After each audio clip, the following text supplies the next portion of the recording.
Hello, it's the Friday Talkie. I was really going to struggle for things to talk about this week because it's like last week I had masses of big topics to discuss and whatever, and this week I've been going all through the week thinking, what the hell can I talk about? I've got a whole load of things that I have nothing to talk about listed here. I'll go into them in a minute. The first thing I do have to say is, again, big thanks to Murray EFC78 for sending me this Barbarian II for the Commodore 64, and I'm really looking forward to playing this because I played the game on the Acorn Electron and found it looked okay, but it didn't play great, and so many people said play it on the Commodore 64, it's great, and of course I didn't have it on the Commodore 64, so now I'll be able to see how it compares, and that will be interesting, and obviously I'll do a video of that at some point. So thanks again, Murray, very, very much appreciated. Okay, now we get to all the things that I sort of wanted to talk about but didn't have anything to say. Halloween, bah humbug. Yeah, I tell you what, I so absolutely could not give a crap about Halloween. I mean, it was an English festival, All Hallows Eve or whatever, and then it got shipped over to, it was fizzling out over here, it got shipped over to America and then sort of imported back in again in a new form, and I'm just like not interested at all. We had some kids come knocking on the door middle of last week. I mean, come on, Halloween's meant to be on the 31st. They're banging on the door. I open the door and they're like, I don't know, they're probably about 12 or 13, screaming trick or treat and holding out their hands for sweets, and no effort whatsoever, apart from the fact that they were on completely the wrong bloody day. Costumes? No. One had got on a Scream mask and the rest nothing, and I'm just like, no, come on, really, get the right day and put some effort in now, sod off. Actually, I wasn't quite as blunt as that, but I didn't have anything to give them, and I was quite pleased, because frankly they didn't deserve it. No effort whatsoever. And it just annoyed me. Yeah, I am a grumpy old bastard. So, yes, I've got nothing to say about Halloween, except I think it's crap. And I'm not interested in it. Games that I've got nothing to say about. Grand Theft Auto 5 has been announced. Cool, great, I really, really like Grand Theft Auto, but I've got nothing whatsoever to say about Grand Theft Auto, because there's nothing whatsoever to say about Grand Theft Auto. They've announced that it exists, and that's it. There is no other information. Anything else is absolute speculation, and I've got nothing to say about it. Battlefield 3. I haven't got it. I'm like, my money at the moment I'm saving to buy Christmas presents and stuff, so that's just going to have to wait. So I've got nothing to say about that. I did the beta video thingy, thoroughly enjoyed it. I am looking forward to getting it. Oh, Battlefield 1943. Yeah, I've had a good laugh on that in the past couple of days, because I keep bumping into Trusteth from Greece on there.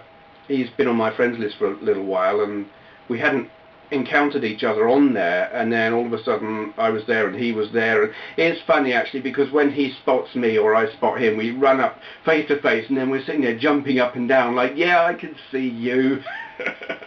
I'm sure anyone else in the game watching thinks, what the hell are these two doing? But that's been fun.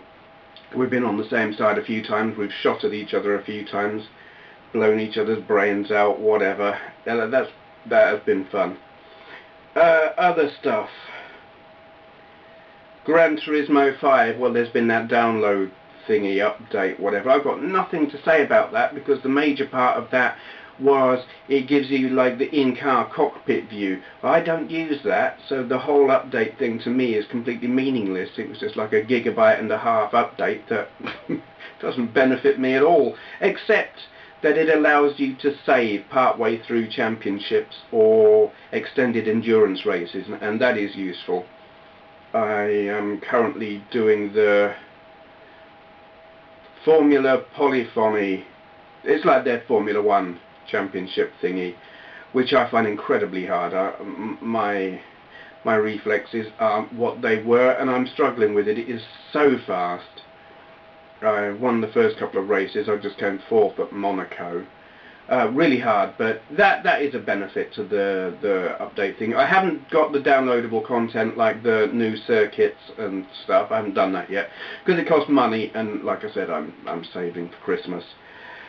Oh yeah, I had a go because everyone's all about Battlefield 3. I thought, well, I haven't got that. I know, let's have a go at Battlefield 2. So I reinstalled it after. It hasn't been on this computer, this new one. I had it on my old one, which blew up in the end. And it was always a little bit stuttery, a bit jerky. I couldn't play it on the higher settings. So, but I enjoyed it. And then I stopped playing it after a while. I just got frustrated with the stuttering. And the graphics card on my old computer was better than the graphics card on this one, apparently. But this has the better CPU. Anyway, I thought, it should play alright. Installed it, it ran brilliantly. I maxed out the settings, great. I did a bit of practice in single player mode just to get the hang of controls again. Me practice? Yeah. Shock horror. And then I went online. I captured every flag on the map I was on. There was no one else there, of course. I was online, but no one else was. Everyone else is doing Battlefield 3 or 1943 or Bad Company, blah, whatever. No one's playing Battlefield 2 online anymore, which was a shame, because I wanted to shoot people. And there was no one there, so I ran around, captured all the flags, logged off.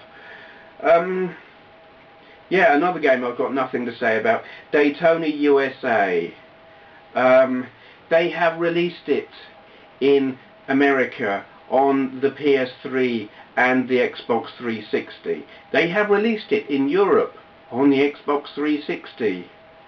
They haven't bloody released it in Europe on the PS3. It's not out until November. Bastards! Why did they do that? Is this like, yeah, we'll screw Steve over. He can wait. So yeah, so I can't say anything about that. Awful lot of nothing to talk about in this video. It's been a hard week. Actually, it hasn't been a hard week at all. It's just been a very domesticated week. Andrea's on holiday, so you will have noticed, or some of you will, I've barely been answering comments because I just haven't had the time.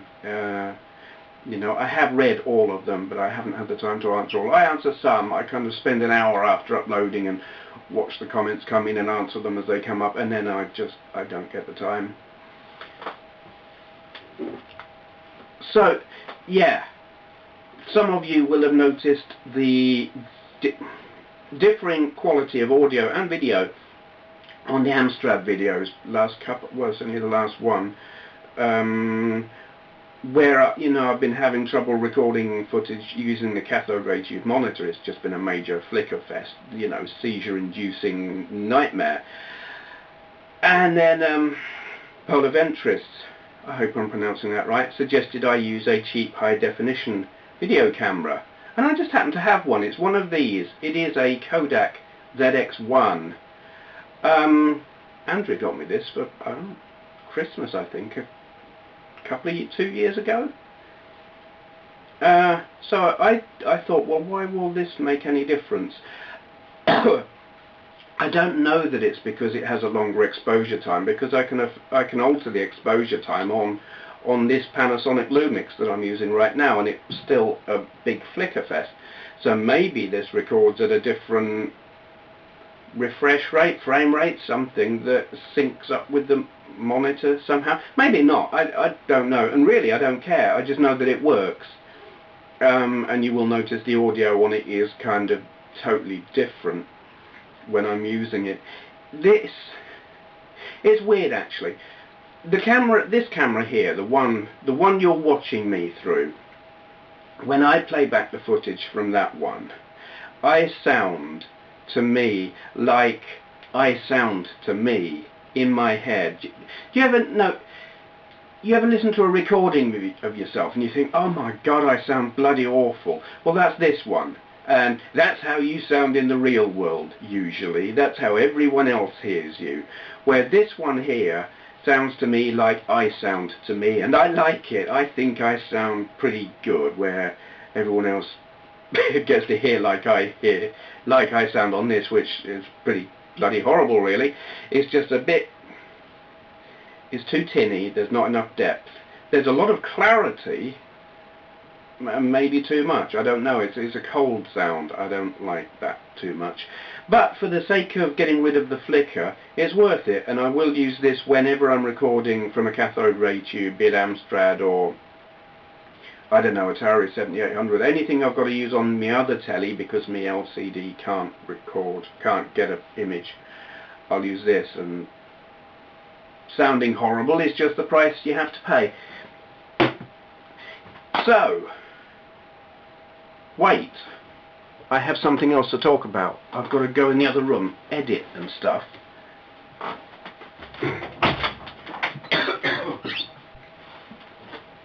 Right, yes, so I had nothing to talk about all week, and for most of this video I've just been telling you all the things I have nothing to talk about.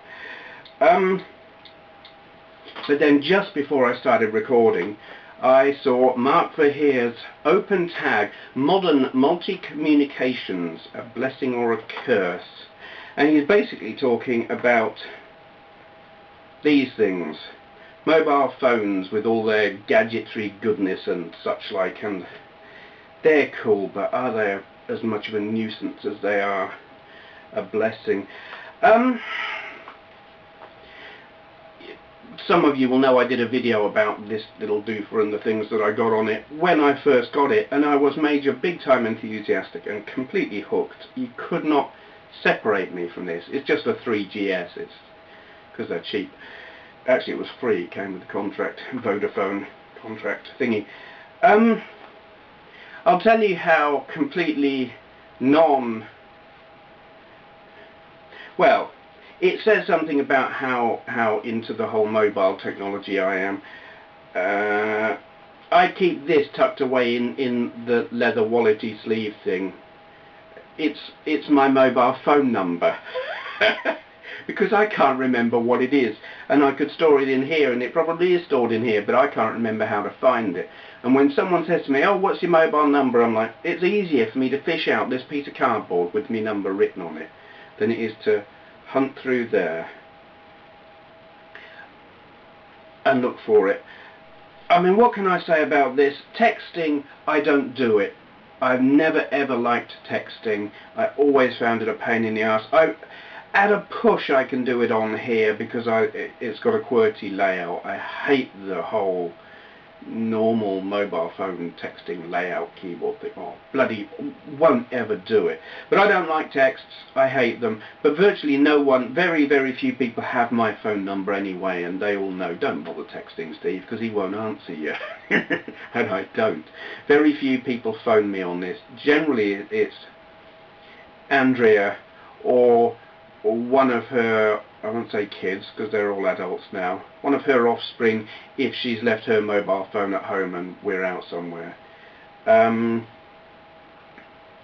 So it doesn't really interrupt my life as much as it could if I made use of it and bothered to talk to anyone. But I'm kind of a, it's not like I don't have friends, but I don't communicate with very many of them very often, and not by phone. It was, when I just got it, I was on this all the time. I was reading my YouTube comments, I was tweeting, whatever, twattering. I was doing the Facebook thing. Now I'm like, nah. I will use the video camera on it when I'm on holiday, as some of you will have seen, because I can upload from it. Photography, I mean, it's got little gadgets and widgets that are fun for a little while, you know, and I think, oh, that's clever, and I'll have a play with it, and then that's it. I never go back to them. It is useful as a camera for those purely opportunistic moments where I haven't got a proper camera with me, and that's all. I don't always have my Kodak with me. I definitely don't always have this thing with me. It's got sat-nav on it. The sat nav on this is rubbish because it's free and you get what you pay for. I like the augmented reality stuff, but in truth I don't use it because it's too slow. And that's the thing about an awful lot of the things on here. If they need some kind of connectivity to function and you're out and about, chances are you're not going to have a really fast connection, and all of those bells and whistles and things I find too slow to be worthwhile, so I don't bother with them. Yeah, at the end of the day, this isn't it's not interfering with my life as much as I think Mark's does on his, because I don't use it.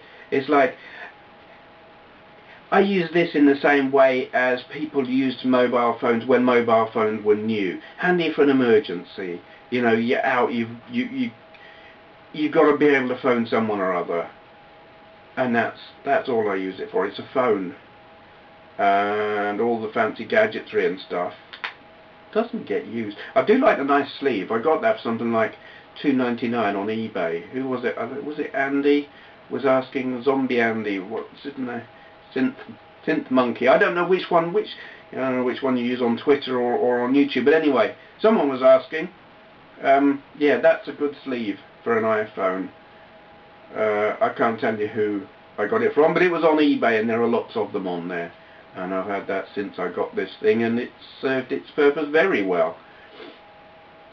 You've got a little hole there, so you can still use the camera. So yes, blessing or a curse? It would be really, really annoying if lots of people texted me. It would be really annoying if I used it for all of the things that it can do. But to me, it just doesn't quite do them well enough. It's not fast enough, connection speed is not fast enough. So to me, that's just a phone that happens to do some other things that I might use once in a very, very, very blue moon. I keep it in my pocket, it stays there, and that's it. It's a minor inconvenience because it makes the pocket bulge, and it's a bit uncomfortable if you sit down wrong or something like that. Yeah. And that is an open tag by markvergeer. So if you want to do a responses to Mark, not to me. I don't know if that's actually meant. I mean, tags are supposed to be passed along, I think, but I always like it when people do it to the original thing. I tell you what, there's a reason for that actually. I saw about a year ago there was a little channel with a few hundred viewers did a tag, and it was responded to by, who's that really annoying emo? He's probably not even emo, but he's got that annoying haircut. He's really popular. I haven't seen any of his crap recently, which is good. Big YouTube channel, massive, probably about the third, fourth biggest. Lopsided hairdo, annoys me, don't like him. Anyway, he did a response to this tag by this little person, and masses and masses and masses and masses of people responded to his video. And I just thought, you don't need the extra traffic. Bloody give credit to the person who did it. You know, send them there. And he didn't, and I just thought, that's shit. So, that's why I always say, don't respond to me, respond to so-and-so who did it. And in this case, it's markvergeer. Link to his video down there. Have I got a shout-out? No, actually I haven't today, unfortunately. It has been that busy. I've spent very little time on YouTube, so I try not to do shout-outs if I'm not at least a little bit. I mean, I could just go through my bookmarks and whatnot and pick someone out, but I wouldn't be familiar enough to confidently say, I like this, and tell you why. So that's just going to have to wait. Yeah. This is totally disorganized, unprepared, I've got nothing to talk about kind of video, though cool tag.